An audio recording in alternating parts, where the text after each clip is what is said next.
The morning sun cast long shadows across Nellie's Air Force Base as Sergeant Sarah Chen rolled out of bed at 4:30 a.m. She'd been doing this same routine for 3 years.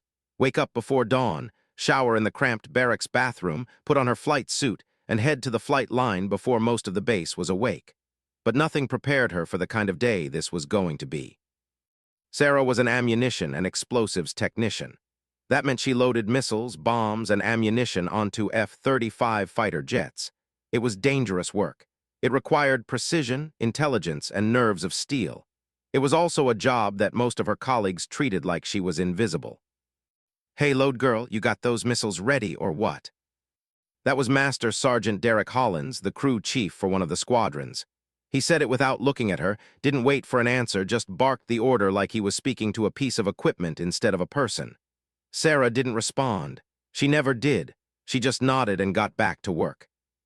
At 28 years old, Sarah had spent the last 7 years of her life in the United States Air Force. She'd grown up in a small town called Riverside, Nevada, about 45 minutes from the base. Her father had been a mechanic. Her mother had been a nurse. Neither of them had served in the military. When Sarah told them she wanted to enlist, they'd tried to talk her out of it. "It's not a place for women like you," her mother had said, wringing her hands in the kitchen of their small house. "You could do so much more." But Sarah knew what she wanted. She wanted to serve her country. She wanted to be part of something bigger than herself, and she wanted to prove something, not to anyone else, but to herself. She wanted to know she could do hard things. She wanted to know she belonged somewhere.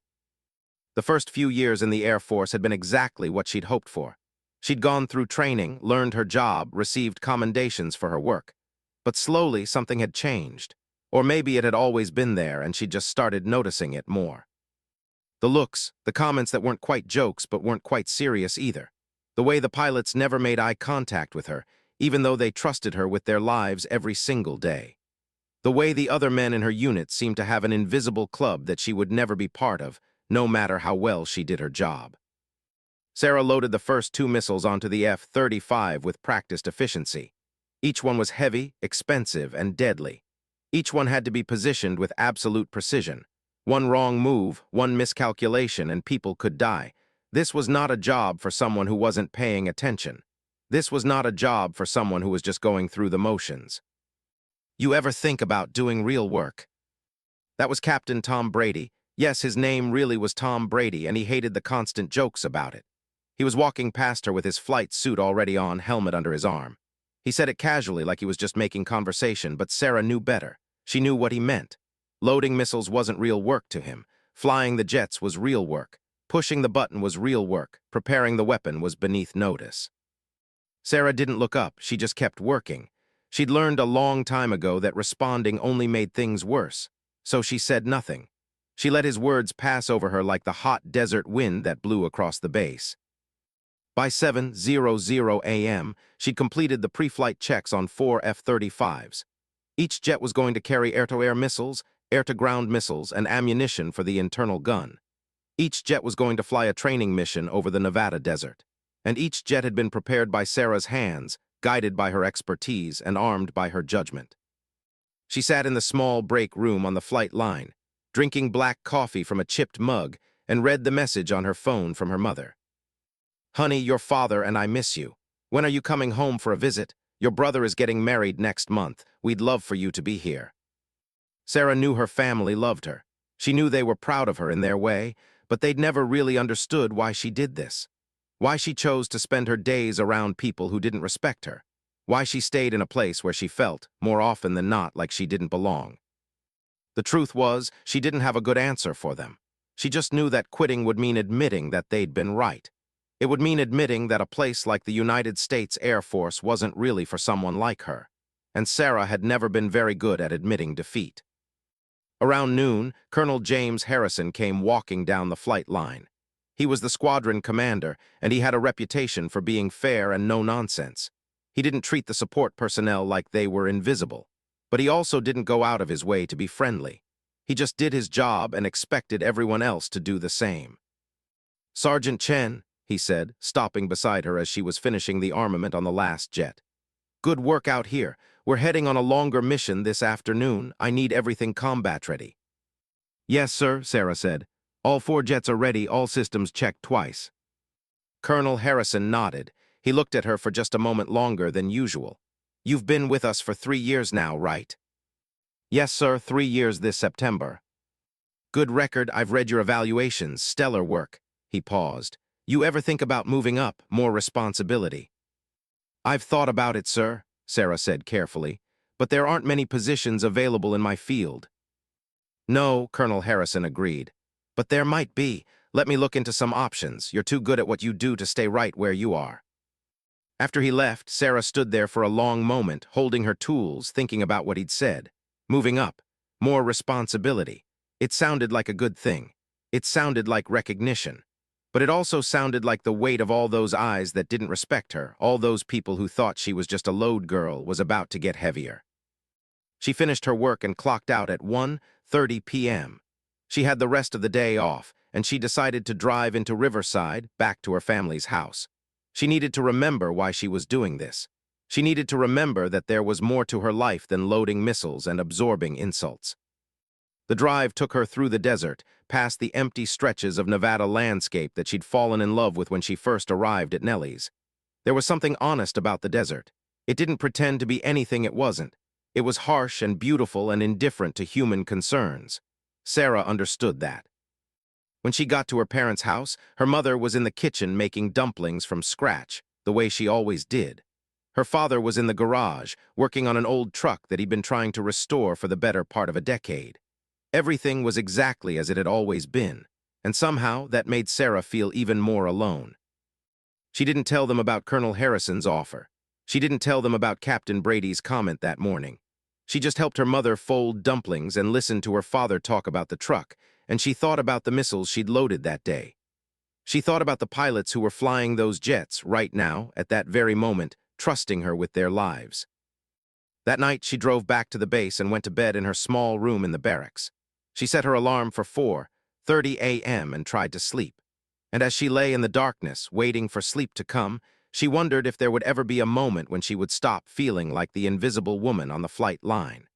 She wondered if there would ever come a day when the men she worked with would see her as something more than a load girl. 3 days later, Sarah was back at work, and something had shifted on the base. Word had gotten around about Colonel Harrison's interest in her. Suddenly, people who had barely acknowledged her existence were treating her differently. Some were respectful, as if they'd finally remembered their manners. Others were cold, as if they resented her for somehow rising above her station. What Sarah didn't know was that Colonel Harrison had already pulled her file, reviewed her entire service record, and made a decision. He'd noticed something that most people on the flight line had overlooked. Sarah didn't just load weapons. She understood them. She understood the systems. She understood the logistics. She was, in his estimation, being wasted as an ammunition technician. At 8:00 a.m. on Thursday morning, Colonel Harrison called her into his office. The office was neat and professional, with pictures of his family on the desk and commendations on the walls. Sarah had never been inside it before. She stood at attention, hands at her sides, waiting to hear what he had to say. At ease, Sergeant Chen, Colonel Harrison said, gesturing to the chair across from his desk. Sit down. Sarah sat. Her heart was beating faster than she wanted it to. She was good at hiding her emotions, but sometimes her body betrayed her. I've been looking at your record, Colonel Harrison continued. And I've been thinking about our conversation last week. I have a proposal for you, but I want to warn you first that it's not going to be easy. It's not going to make you popular with everyone on this base. And it's going to require you to be twice as good as anyone else doing the job just to be taken seriously. I understand, sir, Sarah said. She'd already lived that reality for 3 years. How could it get worse? I want to move you into a new position, Colonel Harrison said. We're creating a new role, Weapons Systems Officer. It's a technical position that sits between flight operations and armaments. You'd oversee the weapons integration for the F-35's, make sure all the systems are working together correctly, troubleshoot problems, and train new personnel. It's a promotion with a corresponding raise. It's also a position that's traditionally been held by male officers with flight experience. Sarah's mind raced. This was the opportunity. This was the thing that could change everything. But it was also exactly what she'd been afraid of. More responsibility, more visibility, more chance for people to prove her wrong. What do you need from me, sir? She asked. I need you to be absolutely sure this is what you want, Colonel Harrison said, "because I'm going to recommend you for this position and I'm going to back you up every step of the way. But you're going to face some resistance. Some people are going to think you're not qualified, some people are going to try to undermine you, and some people are going to want to see you fail." "When do I start?" Sarah asked. Colonel Harrison smiled. It was the first time she'd ever seen him smile, and it made him look almost human. "That's what I wanted to hear." The announcement came on Monday morning. Sarah Chen was being promoted to Weapons Systems Officer, effective immediately. She would now work in the operations office, not on the flight line. She would wear a different uniform. She would have a desk job, though she would still spend time in the field. The reaction was immediate and mixed. Some people congratulated her. Others said nothing. A few made their displeasure known in subtle ways, ignoring her in meetings, questioning her decisions, suggesting she'd got the promotion because of affirmative action rather than merit. But the most interesting thing happened on her second day in the new position. She was in the operations office, reviewing the weapons configuration for an afternoon training mission, when Captain Tom Brady, the same captain who'd suggested she do real work, came walking in. He stopped when he saw her. His face went through several expressions in rapid succession. Surprise, recognition, something that looked almost like fear. "Sergeant Chen," he said carefully, "I didn't know you were working in here now." "Captain Brady," Sarah said, not looking up from her computer, "is there something I can help you with?" "I wanted to verify the weapons load on my jet," he said.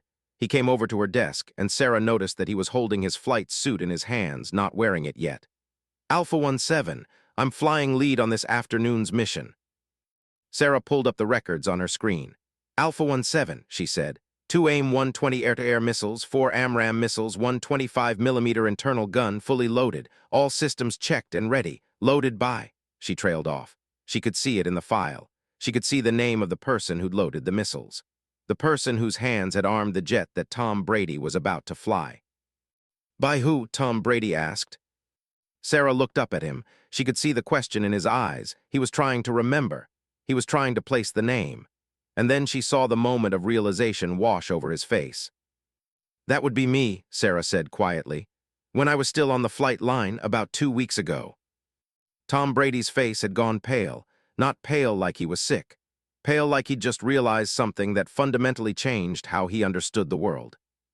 "You're the one who loads," he started. "Yes, sir," Sarah said. "I'm the one who loads the missiles, every ammunition round, every system on every jet. I'm the one who makes sure it all works. I'm the one you trusted your life to every single time you flew." Tom Brady sat down heavily in the chair next to her desk. He didn't say anything for a long moment. When he finally spoke, his voice was smaller than it had been before. "I called you a load girl," he said. It wasn't a question. "You did," Sarah confirmed. "And you never said anything." "No, sir, I didn't." Tom Brady rubbed his face with both hands. When he took his hands away, something had changed in his expression. "I owe you an apology," he said. "More than an apology. I owe you a lot more than an apology." Sarah looked at him for a long moment. She could see that he meant it. She could see that he understood in a way he hadn't before what she'd been doing, who she'd been doing it for, why it mattered.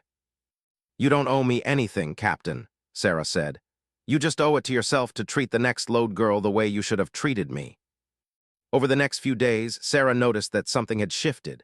Captain Brady was treating her differently, respectfully. But more than that, he was treating everyone on the flight line differently. She watched him thank one of the younger technicians for her work.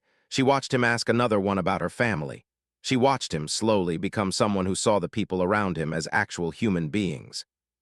But the real moment came on Friday, when Colonel Harrison called an all-hands briefing in the flight operations room. "We have a new member of the operations team," he announced. "Sergeant Sarah Chen is now our weapons systems officer. She comes to this position with 3 years of direct experience loading weapon systems. She knows these jets better than anyone on this base because she's prepared them for flight hundreds of times. You will treat her with the same respect you give to anyone else on this team, and you will recognize her expertise." He paused, and then he said the thing that would change everything. "Sarah, I'm also assigning you a call sign today, effective immediately. It's tradition in aviation. Every pilot gets a call sign, usually something that sticks with them their whole career. I've decided that someone as important to this squadron's success as you are deserves one too." Sarah's heart jumped. She had no idea this was coming. Colonel Harrison smiled. "From this day forward, you will be known as Shadow, because you've been invisible for so long, keeping us safe, working behind the scenes. Well, it's time everyone saw you." The room erupted in applause. Sarah felt tears in her eyes, but she refused to let them fall. She looked around at the faces of the men she'd worked with for 3 years. Some of them looked ashamed. Some of them looked respectful. All of them were looking at her now. Captain Tom Brady was standing in the back of the room. When Sarah caught his eye, he nodded. It was a small gesture, but it meant everything. Sarah was no longer invisible. Sarah's first month in her new position was a whirlwind of change. She moved out of the barracks and into a small apartment in Riverside, closer to her family. She worked longer hours, but they were different hours. Office hours, planning hours, strategic hours instead of the physical labor of the flight line. She was training new personnel, which meant that other load girls and boys were now benefiting from her knowledge and experience. Captain Tom Brady had become something like a mentor to her, though the relationship was complicated. He was helping her understand the pilot's perspective, what they needed, how the weapons systems looked from the cockpit of an F-35. But there was also guilt in every conversation, every piece of advice he gave her. She could see it in his eyes. "You're doing great work," he said one afternoon as they walked through the hangar together. They were checking on the installation of a new missile testing system. "Really great work. You should know that everyone sees it now, not just Colonel Harrison, everyone." "Thank you, Captain," Sarah said. She was still getting used to being called by her name instead of being referred to as that woman, or more often now by her call sign. Shadow. It felt powerful somehow. It felt true. "I still think about what you said," Tom continued. "About owing it to the next load girl. I've been trying to do better with everyone." "I can tell," Sarah said, and it was true. She'd noticed the change in him. He was more patient now, more thoughtful. They were so focused on the new system that they almost didn't notice the emergency siren. The sound cut through the hangar like a knife. Not the training siren, not the drill siren, the real emergency siren, the kind of siren that meant something was actually wrong. Sarah's stomach dropped. Everyone in the hangar stopped what they were doing. They all knew what that sound meant. Someone was in trouble. Someone on the flight line was in danger. Colonel Harrison's voice came over the radio. "All personnel, we have an incident at the North Flight Line. F-35 Alpha 13 suffered an emergency landing. We have a pilot in the cockpit who needs medical attention. Repeat, we have a medical emergency at the North Flight Line." Sarah was already moving. She didn't even think about it. She just moved toward the emergency exit. "Chen, wait," Tom called after her. "You don't need to." But she was already gone. By the time Sarah got to the North Flight Line, there were already emergency vehicles there. The F-35 sat on the tarmac, nose down, damage across the left wing. The canopy was open. She could see the pilot inside, slumped in the seat. Major Lisa Chen, no relation, though they joked about it many times, was the pilot. She was one of the best pilots on the base. She was also one of the few female pilots, and she and Sarah had sometimes talked about the challenges of being a woman in a male-dominated military environment. But this wasn't the time for that conversation. The emergency medical team was already moving toward the jet. Sarah stood back, her heart pounding. She wanted to help. She wanted to do something, but she didn't know what. Then she heard someone say something that made her blood turn cold. "Missile guidance system failure," one of the maintenance crew was saying. "Left pylon, the missile didn't fire clean, came back at the jet, took out the left wing." Sarah's legs went weak. A missile guidance system failure. That meant something wasn't working right in the system she'd checked, the system she was responsible for. She approached the maintenance crew chief, a man named Rodriguez who'd been at Nellie's almost as long as she had. "Rodriguez," she said, her voice steady even though she felt like she was falling. "Alpha 13, who loaded the missiles?" Rodriguez consulted his clipboard. He looked at the date and time. He looked at Sarah and she saw something in his face shift. "That was you," he said quietly, 2 days before you got promoted." "I need to see the records," Sarah said. "Full records, everything." The next 6 hours were the longest of Sarah's life. She sat in a conference room with Colonel Harrison, with the lead maintenance technician, and with the head of the safety board. They had the weapons loading records for Alpha 13. They had the flight data from Major Chen's jet. They had a preliminary report from the emergency landing itself. What they found was both a relief and a nightmare. The missile guidance system failure wasn't due to the loading. Sarah's work had been flawless, exactly as it always was. The problem was in the missile itself. It was a manufacturing defect, something that had come from the factory that way, something that no amount of inspection on the flight line would have caught. The missile was defective at the component level. "You didn't do anything wrong, Sergeant," Colonel Harrison said, and she could hear the relief in his voice. "Your loading was perfect. The failure came from the manufacturer." But Sarah wasn't thinking about being cleared of blame. She was thinking about Major Lisa Chen, lying in the hospital with a broken arm, a concussion, and severe bruising across her left side. She was thinking about how close she'd come to a catastrophic failure, how close the F-35 had come to exploding in the air with Lisa Chen in the cockpit. "That missile should never have gotten to the flight line," Sarah said, her voice tight. "Someone should have caught this during manufacturing. Someone should have caught this during quality control." "You're right," said Dr. Marcus Webb, the head of the safety board. He was an older man, probably in his 60s, with the kind of weary expression of someone who'd seen military bureaucracy from every possible angle. "And we're going to investigate the entire supplier chain. But Sergeant, your work here was exemplary. You should go see Major Chen. I think she'd like to thank you." Sarah visited Major Chen in the hospital that evening.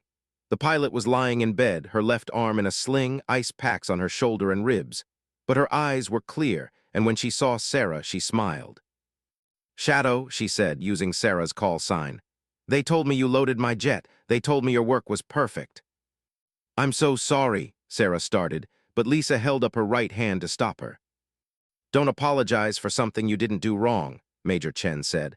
"I'm alive because you loaded my missiles correctly. If you hadn't done your job perfectly, this could have been a lot worse.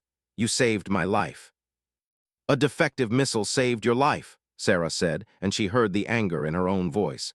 "You should never have had to land that jet. It should never have gotten into the air in the first place." "Then help me make sure it doesn't happen to someone else," Major Chen said. "You have the knowledge to do it. You have the access. You have the credibility now. Use it." Over the next 2 weeks, Sarah threw herself into an investigation. She requested records from the manufacturer. She examined every missile that had come in from that supplier in the last 6 months. She found 3 more missiles with the same defect. She documented everything. She prepared a report that was 50 pages long, with charts and graphs and photographs of the defective components. And then she discovered something else, something that made her blood run cold. The defect had been reported to the manufacturer 6 months earlier. A quality control technician had found the problem. They'd flagged it. They'd sent it up the chain of command. Someone had decided to keep shipping the missiles anyway. Sarah felt the weight of this information settle on her shoulders. This wasn't just about a manufacturing defect. This was about someone choosing to ignore safety concerns. This was about someone deciding that profit was more important than the lives of the pilots who would be flying those jets.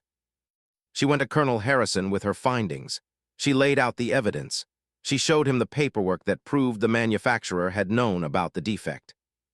Colonel Harrison's face grew darker as he read through her report. "This is serious," he said. "This could be federal charges. This could be a major criminal investigation." "I know," Sarah said. "Are you ready for what comes next?" Colonel Harrison asked. "Because this is going to go way above my head. This is going to go to the Pentagon. This is going to bring lawyers and federal agents. This is going to bring a lot of attention."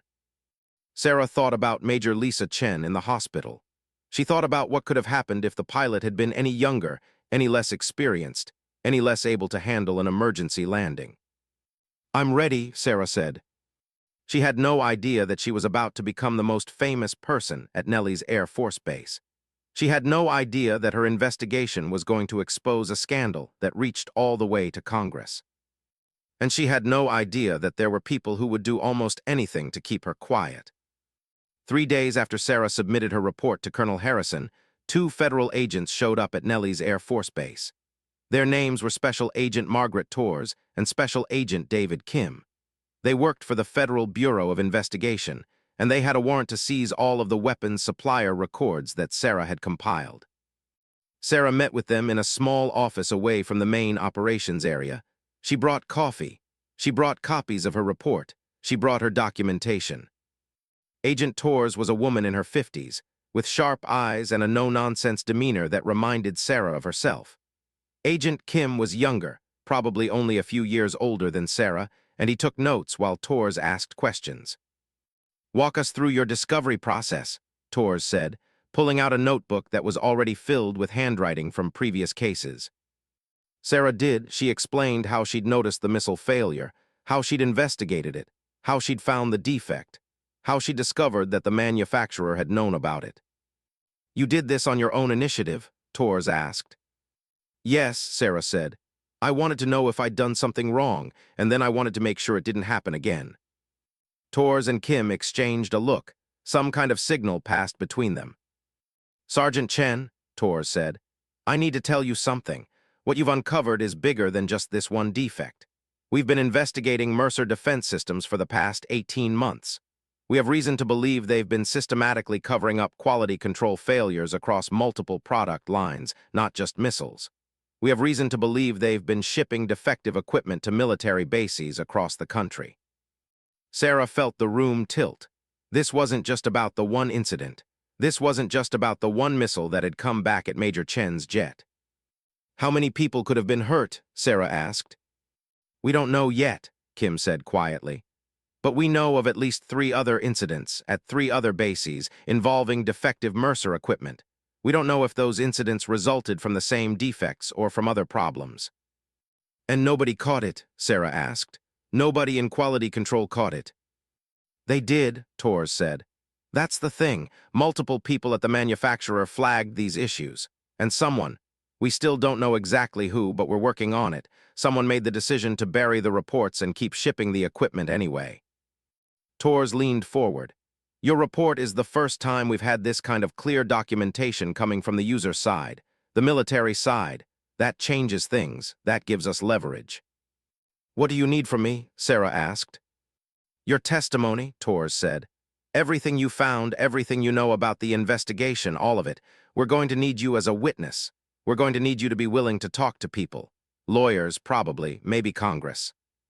"Congress?" Sarah's voice went up. "Potentially," Torres said.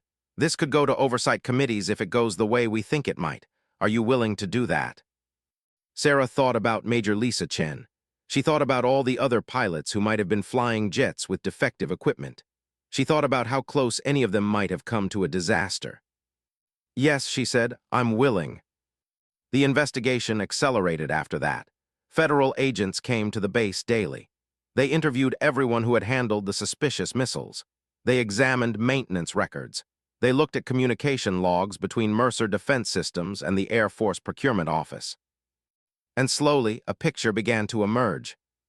Someone at the Air Force Procurement Office had been notified of the quality control issues.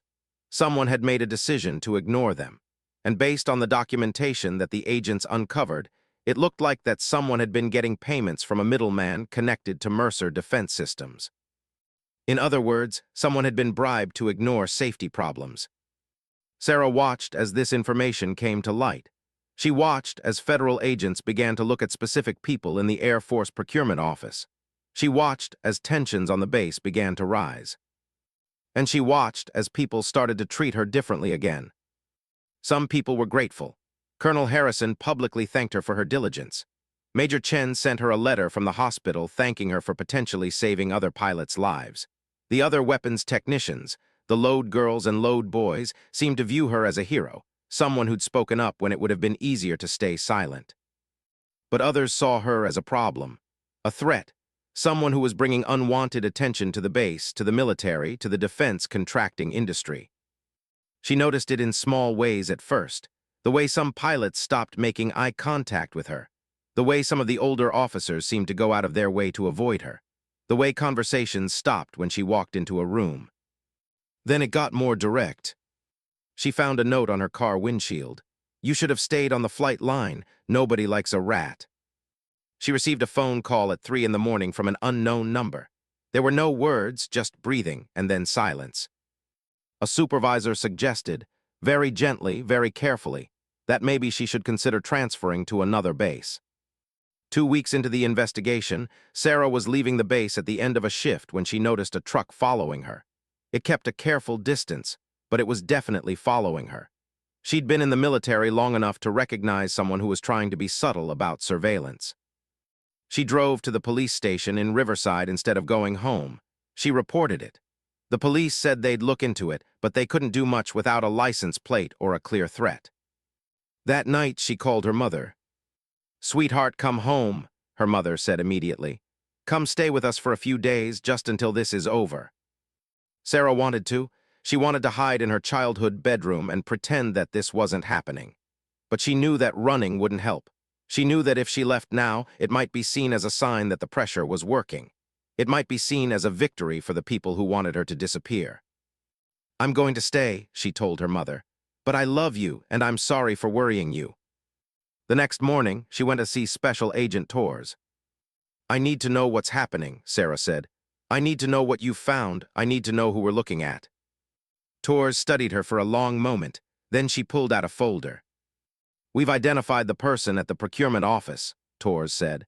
"His name is Colonel Richard Hartley. He's been receiving payments from Mercer Defense Systems for the past 3 years. He's made sure that quality control reports were buried.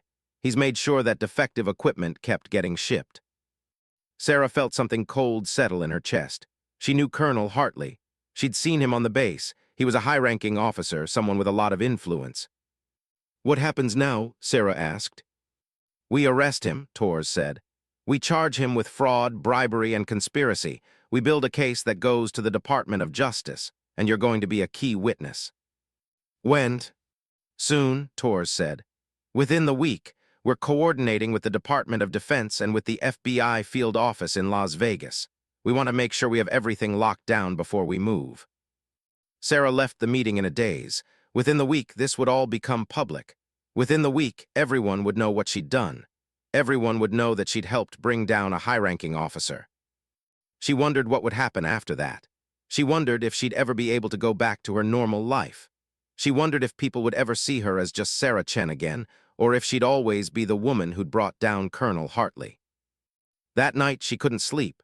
She sat in her apartment in Riverside, in the small living room with its second-hand furniture and its view of the desert, and she thought about what courage really meant.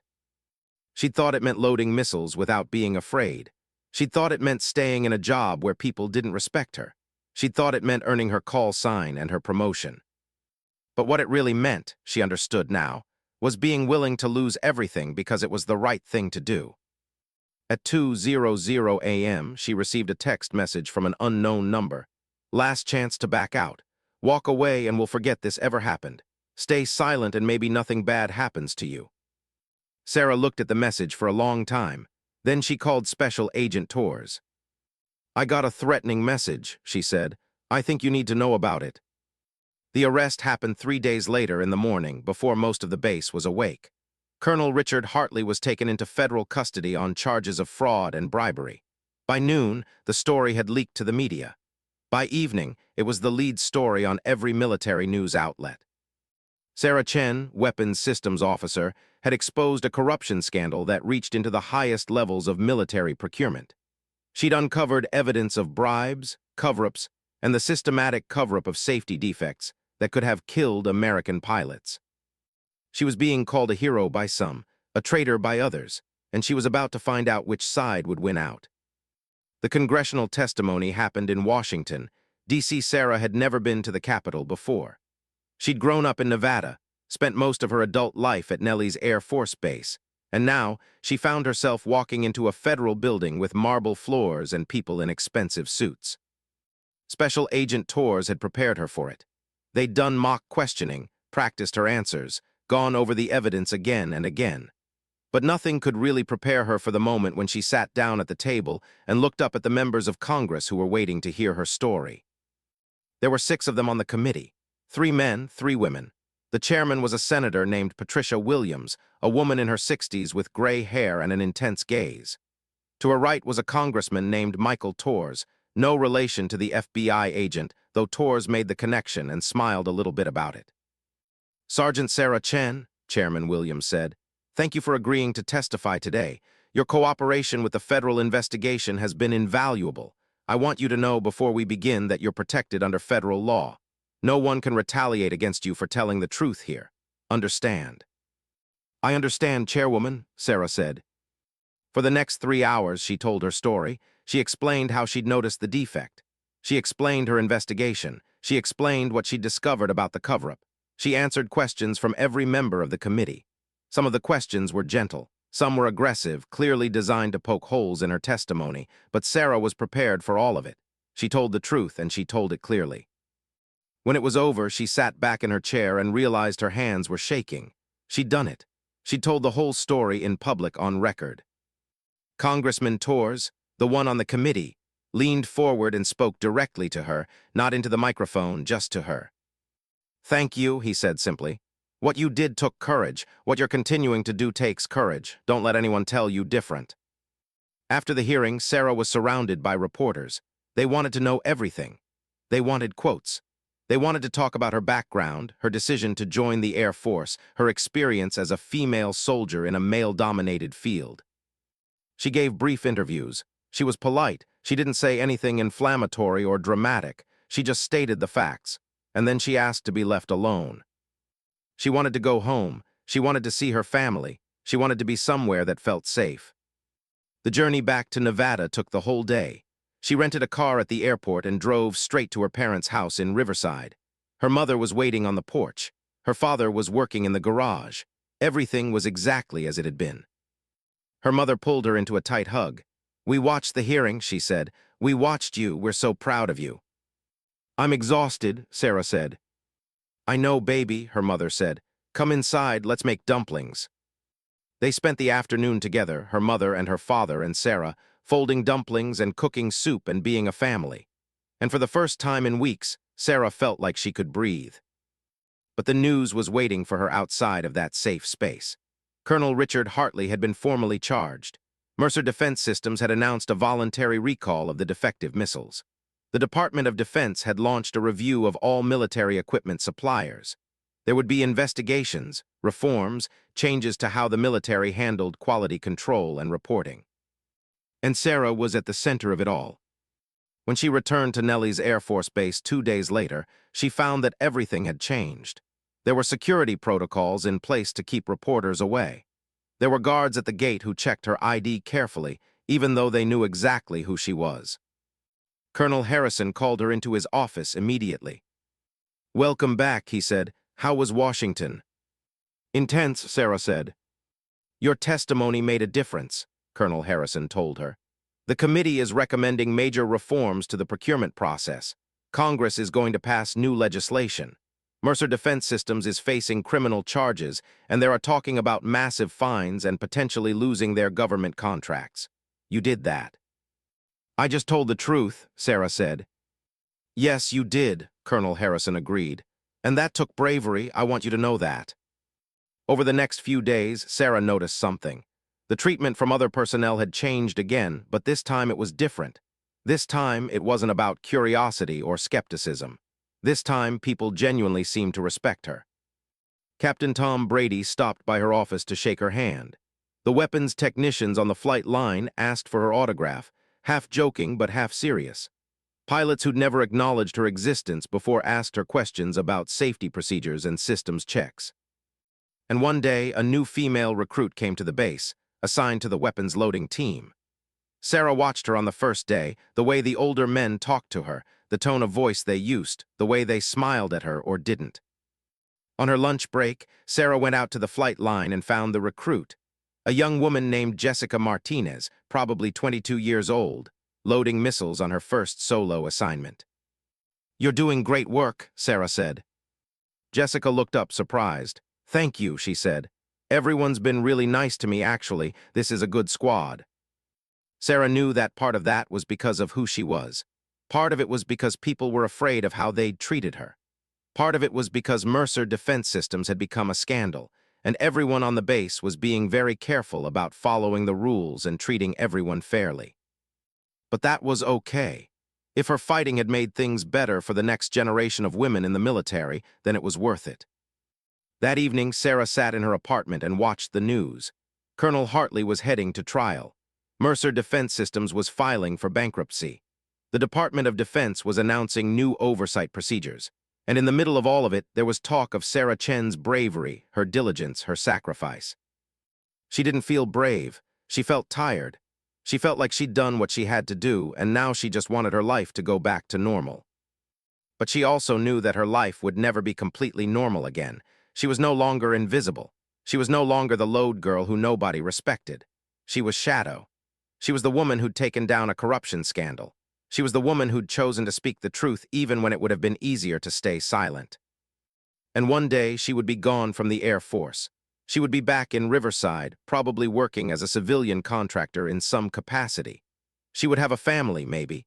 She would have a normal life, as normal as someone like her could have. But there would always be young recruits who knew her name. There would always be soldiers who saw her as proof that one person could make a difference.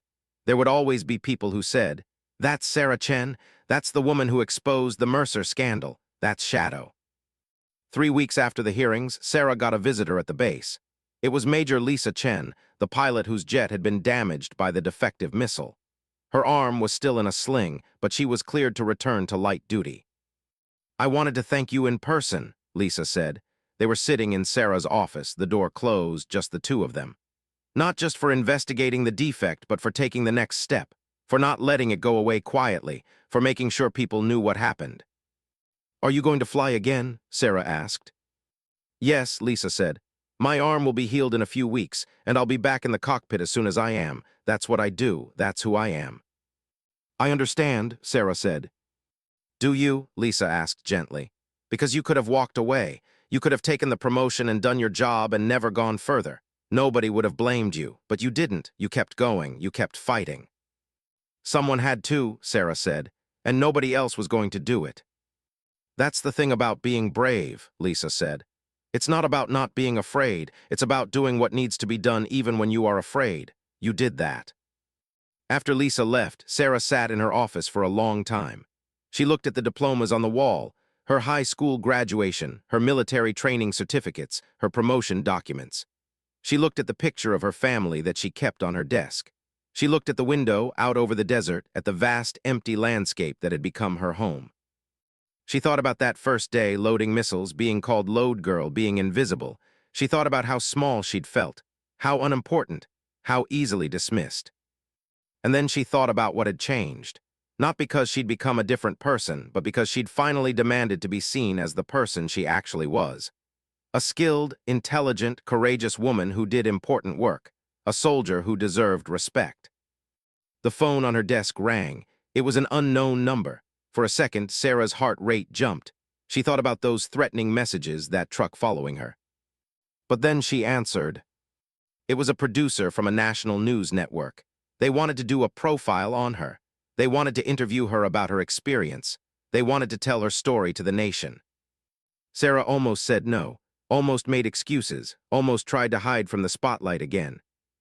But then she thought about Jessica Martinez, loading missiles on the flight line. She thought about the next girl who would come to Nellie's and wonder if there was a place for her here. She thought about how many people needed to know that someone like Sarah existed. Someone who was ordinary. Someone who wasn't extraordinary except in her refusal to accept injustice. "Yes," she said. "Yes, I'll do it." When she hung up the phone, Sarah realized she was smiling. Not a big smile, just a small one. The kind of smile that comes from knowing you've done something right, from knowing that you've changed something, even something small. She pulled up her email and wrote a message to Special Agent Torres. "Thank you for believing in me when I didn't have proof. Thank you for helping me see this through. I hope this helps other soldiers. I hope it helps change the system. I hope nobody has to go through what I went through." And then, as the desert sun began to set outside her window, painting the sky orange and gold, Sarah Chen, Shadow, sat at her desk and began to plan the next chapter of her life. She was no longer invisible. She was no longer the load girl. She was a woman who had stood up and said that enough was enough, and that made all the difference.